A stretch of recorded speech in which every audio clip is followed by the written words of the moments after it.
Como les digo, hasta el momento hacíamos responsable de todo tipo de movimiento a las leyes de Newton que nos decía que la fuerza era igual a la masa por la aceleración. Pero esta aproximación no sirve de manera completa para poder entender el movimiento y entender sus causas. Existe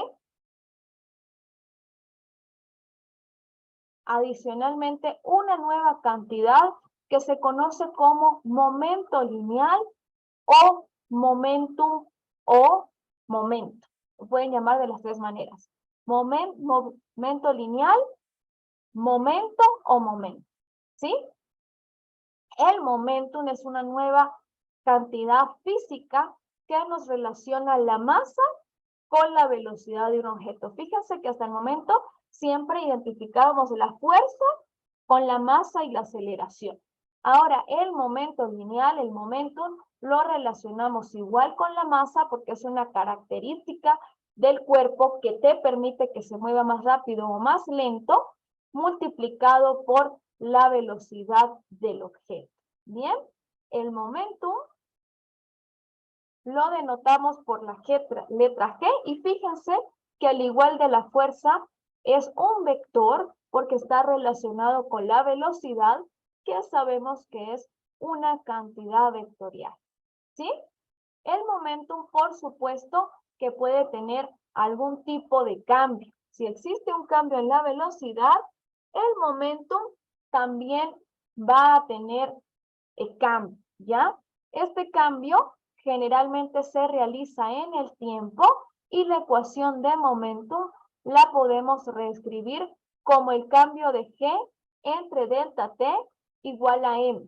En la masa, como no existe variación de masa para los cuerpos que se encuentran dentro del planeta Tierra o que no están quemando combustible, decimos que la masa es una constante.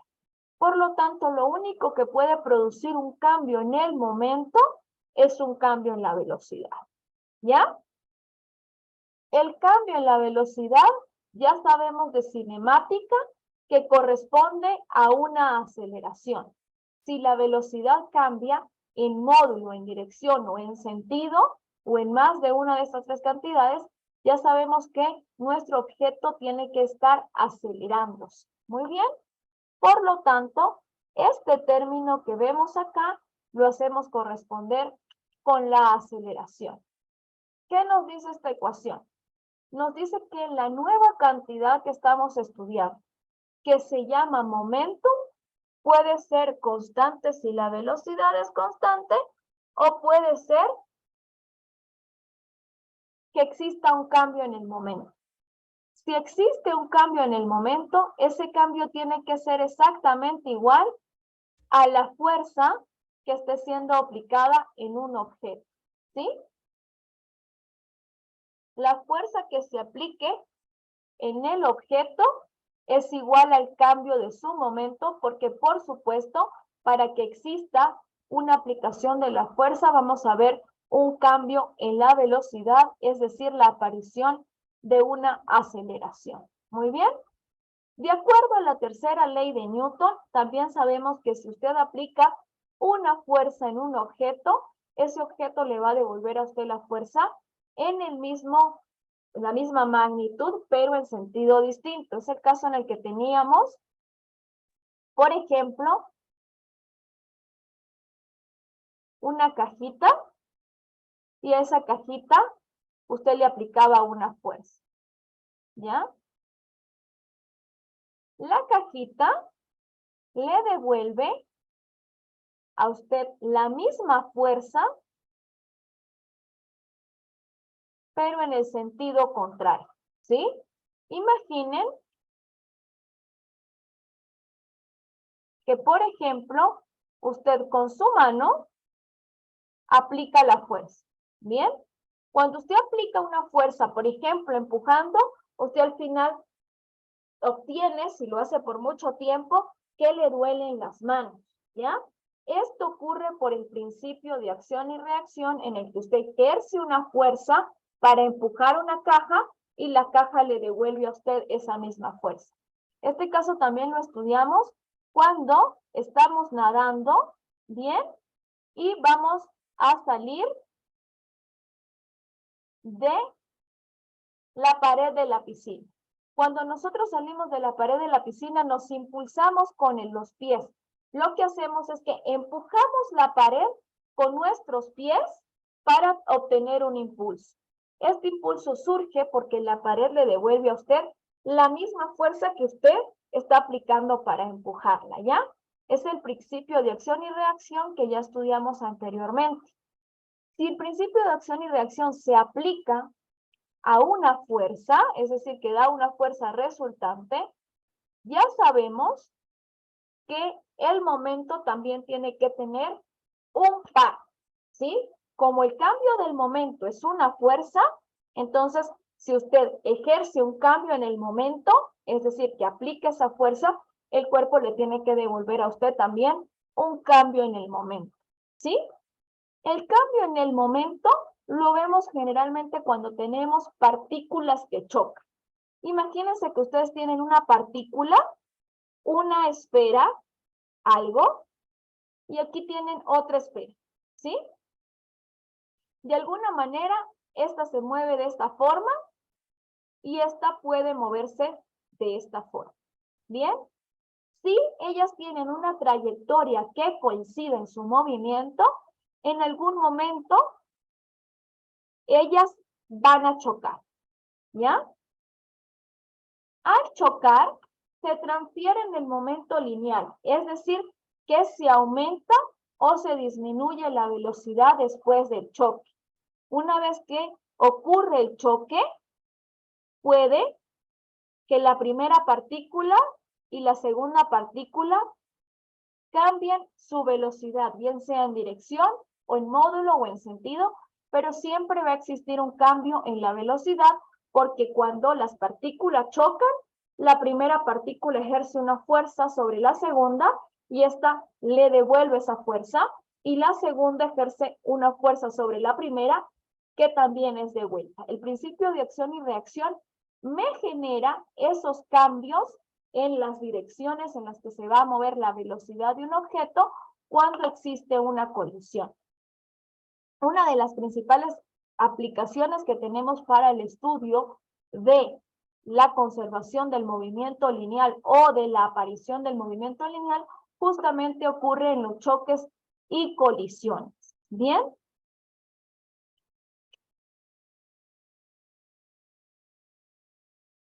De esta manera ya sabemos por qué cuando dos partículas colisionan cambian de dirección y esto es una de las, por ejemplo, estrategias que usamos cuando jugamos pool o billar, que hacemos impactar una bola contra otra buscando un cambio en el movimiento de nuestra bola que está estática, que queremos llevar hacia alguno de los agujeros de la mesa de billar o de pool por acción de una colisión. Cuando hacemos colisionar objetos, hacemos una transferencia de energía y esa transferencia de energía la vemos como un cambio en la dirección en que se propaga.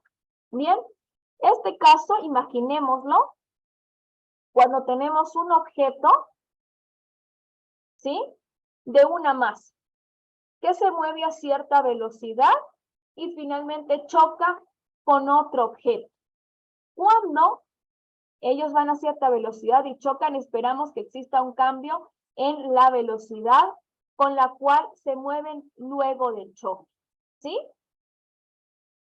En el primer caso tenemos una masa 1 que es de 1 kilogramo y se mueve con una velocidad 1 inicial de 1 metro por segundo, ¿ya? Esta choca con un objeto de masa 0,5 kilogramos, a la que vamos a llamar M2, bien, que se está moviendo con una velocidad inicial 2 de 0,2 metros por segundo. Bien, luego de que ocurre esa colisión, el primer objeto, el objeto M1, queda estático, el objeto 1 con una velocidad final de 0 metros por segundo. Eso quiere decir que el primer objeto detuvo por completo el movimiento de la primera partícula, ¿ya? ¿A qué velocidad tiene que moverse entonces finalmente la partícula 2? ¿Cómo analizamos esto? Fíjense que con las leyes de Newton, que trabajamos solo la aceleración, no es posible identificar este parámetro, porque no tenemos en cuánto tiempo ha ocurrido este cambio en la velocidad, ¿sí? De las ecuaciones de momento, sabemos que la partícula 1 tiene un momento inicial y la partícula 2 tiene un momento inicial también. Por conservación del momento, sabemos que la partícula 1 y la partícula 2 tienen también momentos finales. En esta ecuación que ven acá, este 1 corresponde a que es la partícula 1 y este 2 corresponde a que es la partícula 2. De igual manera, para el otro lado de la ecuación, donde colocamos los valores finales del momento, el 1 corresponde a la primera partícula y el 2 al de la segunda partícula. ¿Bien? De la ecuación en la que definimos qué es el momento, sabemos que momento en general es igual a la masa por la velocidad que tiene ese objeto. ¿Ya? Así que esta expresión que está acá, la sustituimos por la masa 1 por la velocidad 1 inicial, es decir, la velocidad inicial con la que se estaba moviendo la partícula 1, ¿ya? El momento 2 corresponde al momento que tiene la partícula 2 antes de que ocurra la colisión, ¿bien? Esto es M2 por V2, inicial. La masa de la partícula 2 por la velocidad que tiene esa partícula al inicio, ¿bien? Luego tenemos las condiciones finales. Las condiciones finales las igualamos a las condiciones iniciales porque sabemos que el momento tiene que conservarse. ¿Bien? Por lo tanto, tenemos M1 por V1, por supuesto, finales. ¿Bien? Y el momento 2 tenemos la masa 2 por la velocidad 2 final. ¿Ya? De toda esta expresión que tenemos acá, queremos calcular cuál es la velocidad final de la partícula 2. De toda esta expresión, vamos a hacer entonces el respectivo despeje. ¿Cómo despejamos? Primero este término que está acá, le pasamos a restar, ¿ya? Tengo M1 por V1 inicial, más M2 por V2 inicial, menos M1 por V1 final, ¿ya? Me queda entonces este término solito. Como quiero la velocidad 2 final, paso la masa a dividir. Y fíjense que encuentro toda esta expresión para calcular la velocidad con la que se va a mover la partícula después de que exista el choque. Muy bien. Tenemos esto que está acá. Fíjense que tenemos que la partícula 1 tiene cierta masa y se movía a cierta velocidad.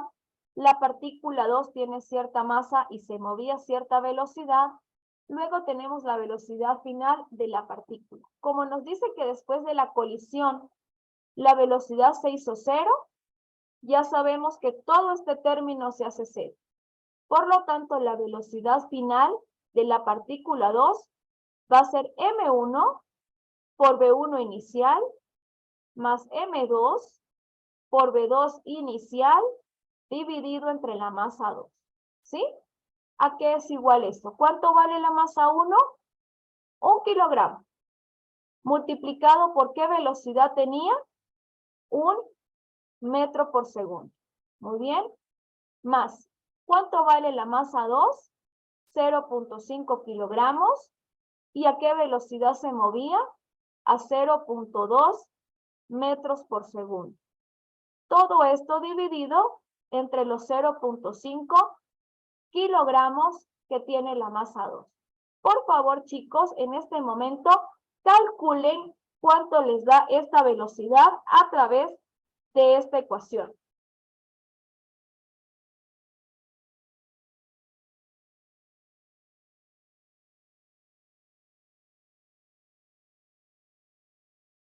Calculemos, por favor.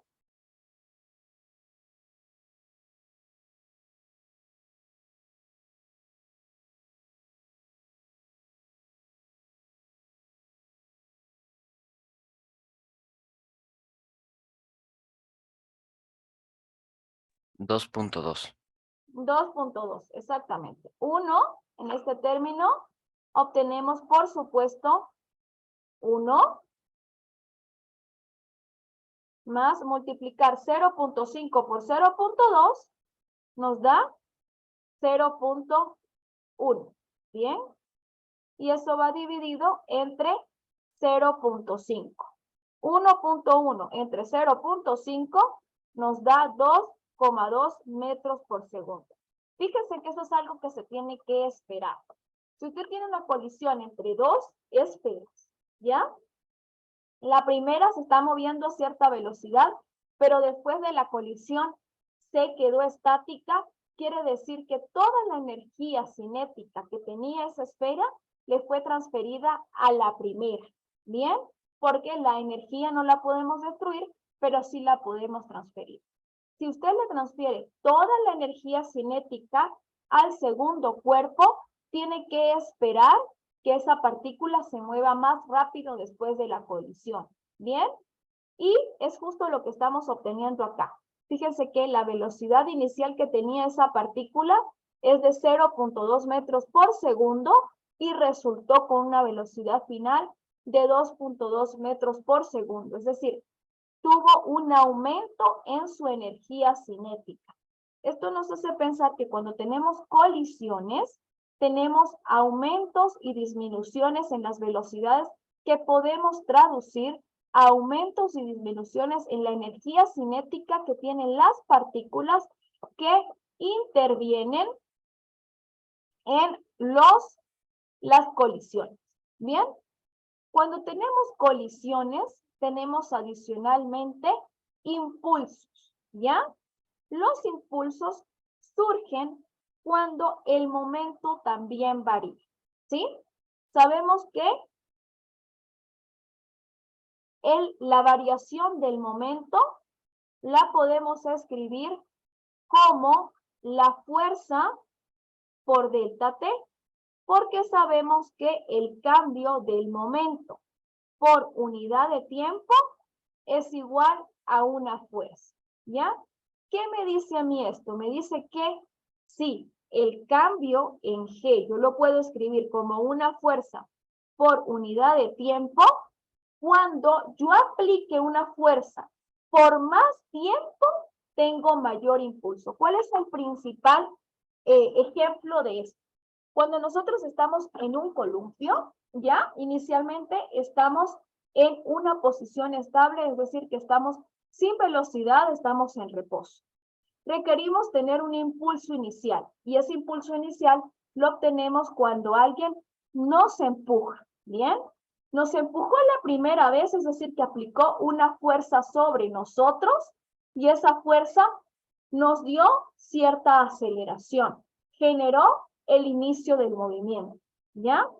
Si queremos ir más allá en el columpio, es decir, hacer un movimiento semicircular que sea cada vez más amplio, requerimos dos tipos de movimiento. Primero, que la persona que está detrás de nosotros repita constantemente la aplicación de la fuerza en nuestra espalda y adicionalmente lo que hacemos es que comenzamos a mover nuestras piernas de esta manera. ¿Bien?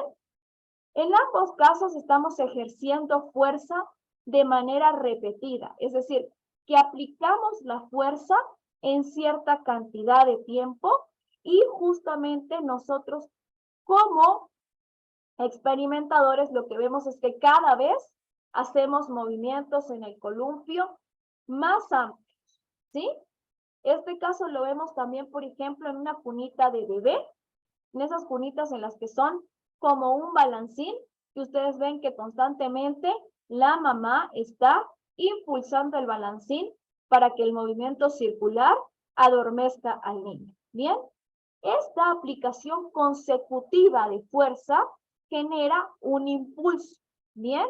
El impulso lo vemos ahora como el cambio en el momento, que es lo mismo a la aplicación reiterada de una fuerza en unidad de tiempo, ¿sí? Otro ejemplo es que el impulso lo da la fuerza neta. Fíjese que cada vez que lo impulsan a usted, le están generando cierta fuerza. Y el siguiente momento, otra fuerza que puede ser más grande o más pequeña. Puede ser que le aplicaron más fuerza o menos. En una tercera situación, le pueden a usted aplicar nuevamente fuerza mayor o menor. El impulso total, es decir, la razón a la cual usted va a llegar a el mayor desplazamiento angular en su columpio, depende de cuántas veces a usted le aplicaron la fuerza o de qué tan consecutivo fue que usted balanceara sus piernas. Eso quiere decir que a usted no le importó cuál fue la medida en la que le fueron aplicando la fuerza. Lo que importa es la fuerza resultante total. Cuando hablamos de una fuerza resultante total, hablamos de una fuerza neta. El impulso se logra entonces con la fuerza neta, es decir, la suma de todas las fuerzas por unidad de tiempo. Bien, estas fuerzas no siempre tienen que ser sumativas, es decir, que no siempre tienen que estar aumentando.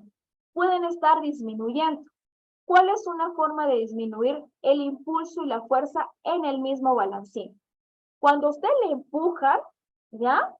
Le aplican una fuerza y usted aumenta esa amplitud. Si usted deja sus pies inmóviles, ¿ya? Está frenando al balancín. Si usted comienza a moverlos, genera un impulso propio, ¿ya? Esta fuerza, si usted en el momento en el que tiene las piernas recogidas o estiradas y no hay movimiento en las piernas, le produce a usted una desaceleración a pesar de que lo siguen empujando, ¿bien? Así que el impulso va a ser menor. Por lo tanto, usted puede identificar el estar estático en el columpio como una fuerza negativa, es decir, una fuerza que está restando impulso. El impulso total va a ser la suma de todas las fuerzas, tanto la que usted está ejerciendo para que no haya movimiento, como la fuerza que está ejerciendo la persona que le empuja. Si usted mueve sus piernas, las dos fuerzas se suman. Muy bien. Y adicional a esto tenemos el último caso en el que estamos frenando el mismo sistema del columpio.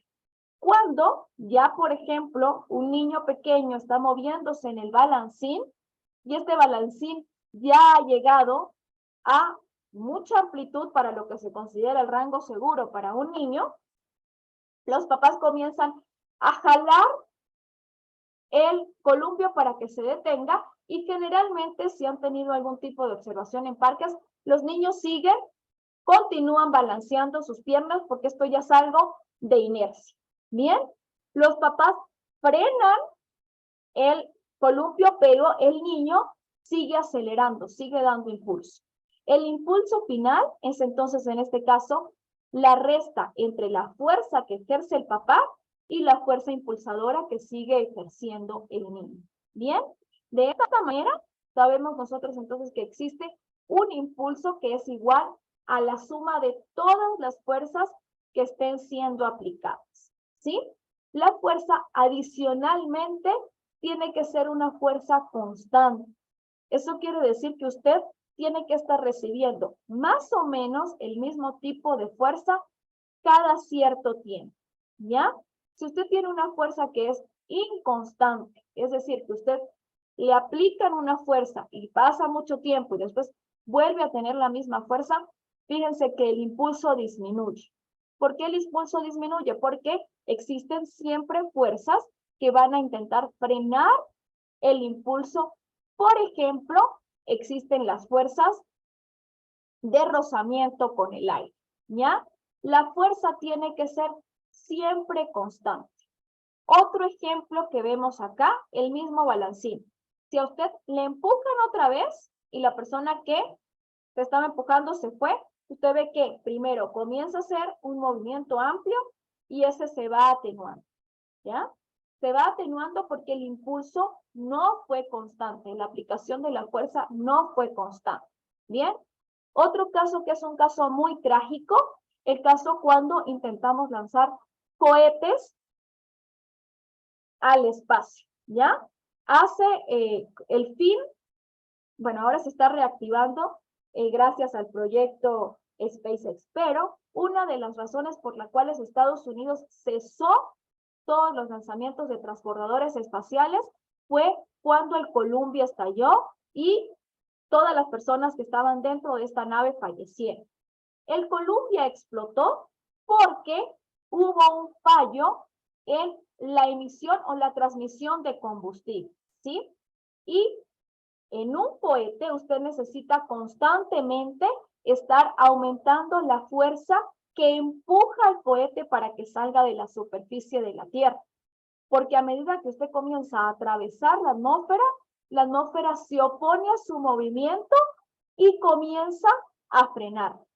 Entonces, la propulsión a chorro, que es lo como se conoce, todo el sistema en el que se mueve un cohete, es justamente porque en cada unidad de tiempo, por cada segundo, el cohete está en el sistema, los motores de propulsión están empujando al cohete para que éste sea capaz de vencer todo el rozamiento con el aire. Una falla en la comunicación de combustible, por supuesto, apaga los motores. Y al apagar los motores, se corta, por supuesto, todo lo que es la aplicación de las fuerzas y al cesar esa aplicación de las fuerzas, el movimiento se ve mermado y disminuido por la resistencia que tiene el aire. En ese caso, lo que ocurrió fue que hubo un corte en el suministro del combustible y el cohete dejó de recibir impulso. Al dejar de recibir impulso, comienza a tener toda la resistencia atmosférica y la resistencia del aire y finalmente el cohete estalla. Bien, es un simple principio de física básica en el que un impulso se logra por una constante aplicación de una fuerza. Bien, veamos este ejercicio, bien, en el que tenemos una partícula que nuevamente está sufriendo una colisión y recibe un impulso que es de 4 kilogramos por metro por segundo. Un impulso se mide en unidades de cuánta velocidad le da usted a una unidad de masa. Bien, recordemos que el impulso es un cambio en el momento y el momento es la masa por la velocidad. Lo que me dice a mí es cuánta velocidad le doy yo a cada kilogramo de masa que tiene el cuerpo. Bien, este impulso se produce durante cierto tiempo. Ya sabemos que tenemos que ejercer una fuerza que está reiteradamente aplicada por unidad de tiempo. ¿Cuál fue la fuerza a la cual se sometieron estas partículas que colisionó para que recibiera este impulso? Súper sencillo el ejercicio. Tenemos que el impulso es igual al cambio en el momento, ¿sí? El impulso es una cantidad vectorial y es igual al cambio del momento. Sabemos que el cambio del momento por unidad de tiempo es igual a la fuerza media o la fuerza neta que se aplica sobre un objeto. De aquí sabemos entonces que el cambio en el momento es igual a la fuerza media multiplicado por el tiempo en el que se está aplicando, ¿ya? Es por eso que podemos reescribir la ecuación del impulso como la fuerza media por unidad de tiempo. Y de aquí sabemos entonces que la fuerza media, ¿ya? Va a ser igual al impulso que usted obtuvo dividido entre la unidad de tiempo. El tiempo, como sabemos en el sistema internacional, lo medimos en unidades de segundos y el impulso lo medimos en unidades de metros sobre segundo por kilogramo. Bien, la fuerza entonces en este caso, chicos, va a ser igual al impulso que son 4 kilogramos por metro sobre segundo dividido entre el tiempo que son 0,03 segundos. Súper fácil. ¿Qué tenemos que hacer aquí? Simplemente dividir 4 entre 0.003. ¿Bien? Y tenemos que la fuerza que se aplicó es de 1000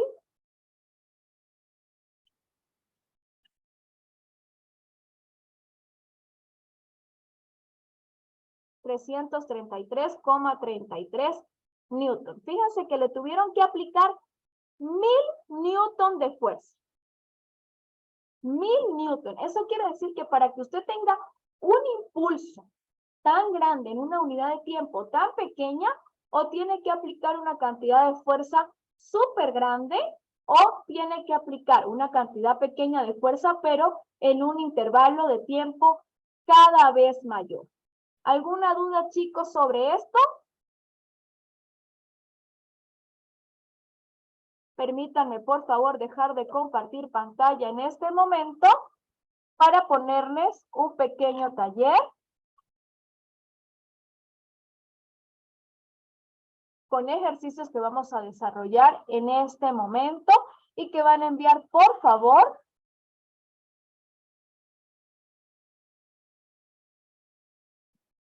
a través del chat.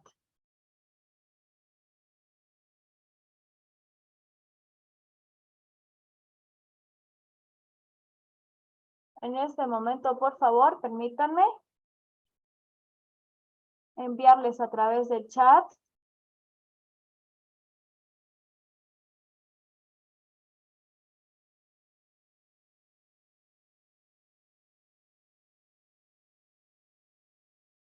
el taller que vamos a hacer.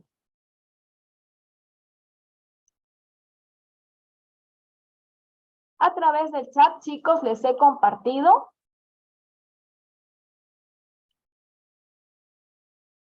el taller de impulso y cantidad de movimiento. Fíjense que son ejercicios en los que ustedes pueden seleccionar la respuesta correcta. ¿Cómo vamos a seleccionar la respuesta correcta? Dana, es preferible que lo hagas a mano. Si lo haces a mano es mucho más fácil porque puedes ver cómo van los procesos. ¿Bien? En el primer caso tenemos un taco. El taco es el palito que usamos en billar, que golpea una bola de billar ejerciendo una fuerza promedio. Fíjense, la fuerza promedio ya me dicen que es la fuerza neta, durante un tiempo de 0.01 segundos. Y me dicen que la masa de la bola es de 0.2 kilogramos. ¿Qué velocidad adquiere la bola luego del impacto? ¿Ya? Fíjense que tenemos este caso.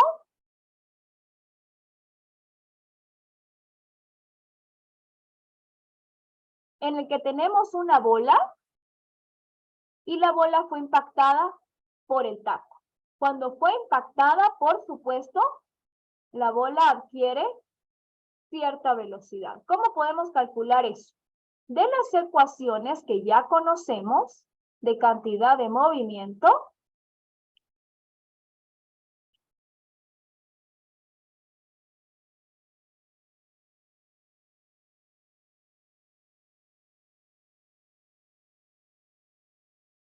esto que les comparto acá. Bien. Sabemos que la delta de cantidad de movimiento por unidad de tiempo es igual a la masa por el tiempo sobre la velocidad, y esto es igual a la fuerza. Bien, sabemos esto que está acá. Entonces veamos cómo podemos resolver este ejercicio. ¿Sí? Si tenemos la fuerza,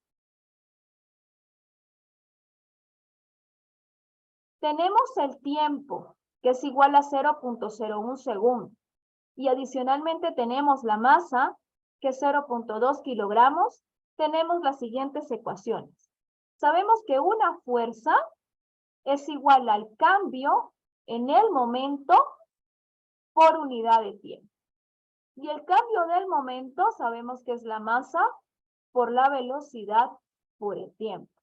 De estas dos ecuaciones podemos entonces saber que la fuerza es igual a la masa por la velocidad por unidad de tiempo y podemos encontrar la velocidad. ¿Cómo hacemos?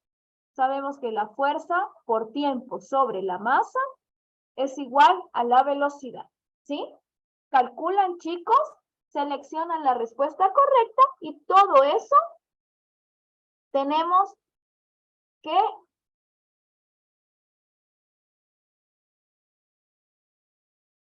expresarlo en unidades de sistema internacional, que justamente eso es lo que ocurre. Bien, resuelvan ese ejercicio, por favor, y me indican sus resultados a través del chat.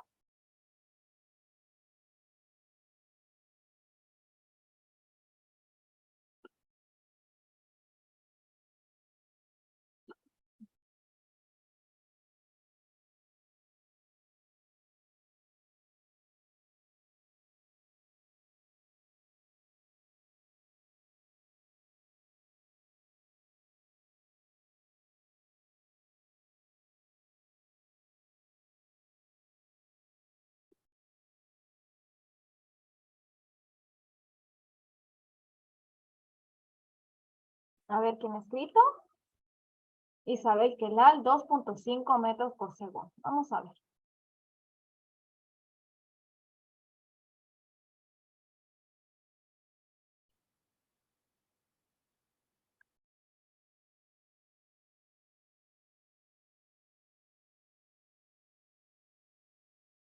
Recuerden que todas las evidencias de este caso tenemos que enviarlas a través de los grupos de WhatsApp. Muy bien. Hagamos el segundo ejercicio. Fíjense que tenemos una pelota de fútbol que tiene una masa de 850 gramos. Esta pelota de fútbol adquiere una velocidad de 40 metros por segundo cuando recibe un puntapié o una patada durante 0.2 segundos. ¿Ya? Queremos saber cuál es la fuerza que recibió la pelota. ¿Cómo hacemos esto? Exacto, Felipe, Isabel, muy bien. En este caso tenemos que la masa de nuestro objeto es de 850 gramos. Muy bien. La velocidad es de 40 metros por segundo y sabemos que el tiempo durante el cual la pelota recibió ese impulso fue de 0.2 segundos. Bien, queremos saber cuál es la fuerza. Fíjense que de la misma ecuación que tenemos anteriormente, conocemos la masa, la velocidad y el tiempo. Por lo tanto, la fuerza que recibió es igual a M por B sobre T. ¿Ya? ¿Qué tienen que hacer en este caso? Fíjense que la masa está en unidades de gramos y en el sistema internacional tenemos que trabajar en unidades de kilogramos. Lo primero que deben hacer, chicos, es transformar esta unidad a unidades de kilogramos. ¿Ya? Después de que hayan transformado la masa a kilogramos y verificamos que todo lo demás está en el sistema internacional, calculamos la fuerza.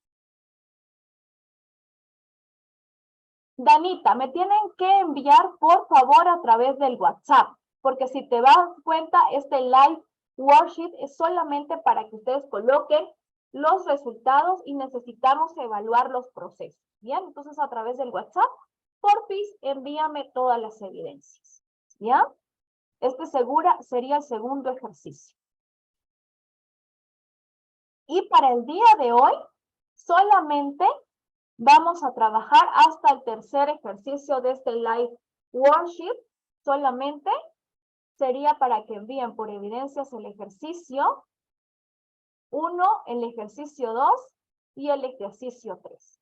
Fíjense, para el ejercicio 3 tenemos una pelota de tenis que tiene una masa de 100 gramos y se mueve con cierta rapidez de 20 metros por segundo. Esta pelota de tenis es golpeada por una raqueta y se mueve en sentido contrario con una rapidez de 40 metros por segundo. ¿Qué ocurrió acá? Tenemos, bien, una pelotita que se mueve en esta dirección. Esta pelotita impacta con la raqueta de tenis, ¿ya? Y al impactar, se mueve ahora en esta dirección. Ella cambia la dirección, por supuesto, eso es lo que estamos haciendo cuando jugamos tenis. Recibimos la pelota y la devolvemos, es decir, cambiamos la dirección de movimiento de la pelota.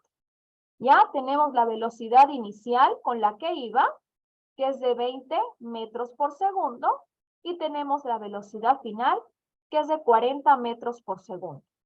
Sabemos la masa del objeto también. Bien, nos piden en este caso encontrar el valor del impulso, ¿sí? El impulso sabemos que es igual al cambio en el momento, ¿ya? Y el cambio en el momento es igual a la masa por el cambio de la velocidad. ¿Cómo ocurre un cambio en la velocidad? Cuando ustedes tienen la masa por la velocidad final menos la velocidad inicial. Fíjense, súper fácil. Tienen el dato de velocidad final, tienen el dato de velocidad inicial y tienen la masa. ¿Qué tienen que hacer en este caso? Verificar que las dos velocidades estén medidas en metros por segundo y verificar que la masa esté en unidades de kilogramos. Cuando tengan eso, simplemente calculan el impulso con esta ecuación que está acá. Esos son los 3 ejercicios que van a enviar para la evidencia de la clase del día de hoy. Bien, en el segundo caso, nos dan cuánto tiempo estuvo la pelota en contacto con la raqueta y nos pueden calcular la fuerza media, ¿sí? Ya sabemos que la fuerza media la podemos calcular con esta ecuación que está acá, pero hacemos cierta modificación. La fuerza para el caso del ejercicio 3 va a ser igual a la masa, multiplicado por el cambio en la velocidad, ¿ya? Y dividido entre el tiempo en que la pelota estuvo en contacto. ¿Bien? Sí, Isabel, solo los 3 primeros ejercicios son los que van a enviar y tienen para enviarlos hasta las 2 de la tarde del día de hoy como evidencia de la clase. Muy bien, les estoy dejando ya las ecuaciones que vamos a aplicar en estos casos. Sí, ya tienen todos los datos y solamente tienen que verificar que se encuentren en el sistema internacional. Es decir, que todo esté en kilogramos para las masas, en metros por segundo para las velocidades y en newton para las fuerzas. Por WhatsApp, sí, Gionela, por favor, a través del WhatsApp envían las evidencias hasta las 2 de la tarde. Ya después de las 2 de la tarde se reciben las evidencias, pero no se tomará en cuenta para la calificación, chicos. Por favor, me quedo conectada los últimos 4 minutitos de clase por si tienen alguna duda. Y si no, dejamos la clase hasta el día de hoy. Con esto, como les digo, comenzamos una nueva unidad, que es la cantidad de movimiento, en la que vamos a trabajar todas las fuerzas a través del impulso. Muy bien, ya les dejé una tarea en la plataforma. Por favor, revisen la tarea que se les envió. Es de plano inclinado, en la cual tienen que hacer por la plataforma. Camila, no tienes, a ver, por la plataforma no estoy activando en estos momentos las evidencias porque no se me están conectando a clase, entonces necesito que sean en tiempo real. Lo que voy a hacer, Camila, es que te voy a dar mi correo electrónico y me envías las evidencias a través de el correo.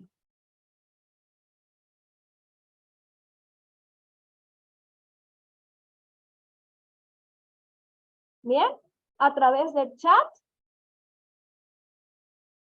les estoy enviando el correo electrónico. Pueden enviar las evidencias por ese medio si así lo requieren. Muy bien.